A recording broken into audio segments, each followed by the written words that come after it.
At 2 p.m. on December 5, 1945, a group of 5 TBM Avenger torpedo bombers took off from the U.S. Naval Air Station, Fort Lauderdale, Florida, for a routine overwater navigational training flight. The flight leader in charge of the unit, dubbed Flight 19, was U.S. Navy Lieutenant Charles Carroll Taylor, who had amassed some 2,500 flying hours in addition to the completion of a combat tour in the Pacific Theater during World War II.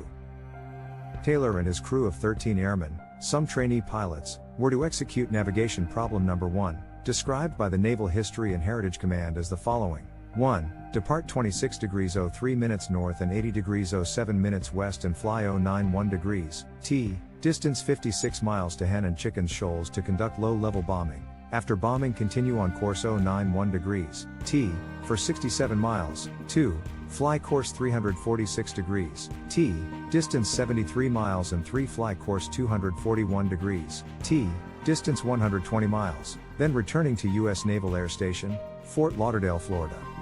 The weather in the area to be covered by the training flight appeared fairly standard. Save for a few scattered showers, visibility, and wind speeds were considered to be normal for a training exercise of this nature. The beginning of the exercise was just that, normal. Taylor and his crew made it easily to Hen and Chickens Shoals, where bombs were dropped according to plan sometime around 1430.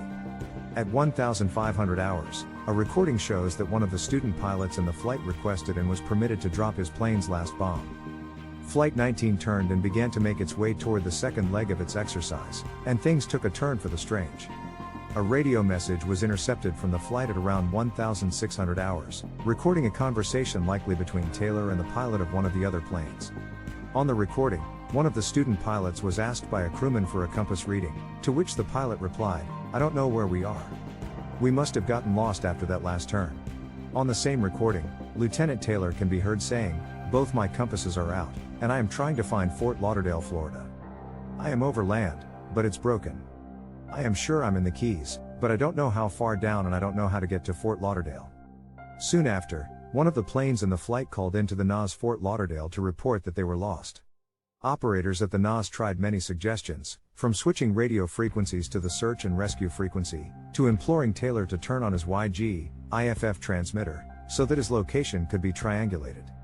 For whatever reason, these attempts were ignored by Taylor and the other pilots of Flight 19. In one of these recordings, a member of the flight can be heard exclaiming, "Damn it, if we could just fly west we would get home. Head west, damn it." Taylor ordered the flight east. By this time, weather conditions in the area had deteriorated, and the sun had set. A handful of land-based radio stations were able to triangulate Flight 19's position as being somewhere north of the Bahamas and significantly off the coast of Florida. Despite this knowledge, the flight's location was not adequately reported to Naval Air Traffic Control personnel at NAS Fort Lauderdale. At 1820, the last message from Flight 19 was received.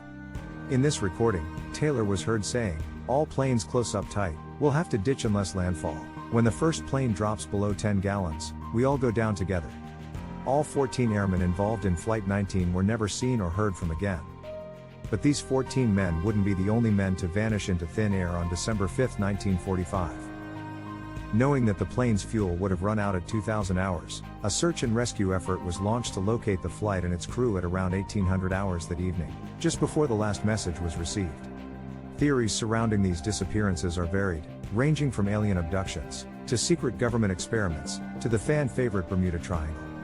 The official account of the events of December 5, 1945 suggests that Lieutenant Taylor mistook his location, believing he was flying over the Florida Keys in the Gulf of Mexico. Armed with broken compasses, he was unable to determine his true location. Thanks for watching. Please subscribe our channel.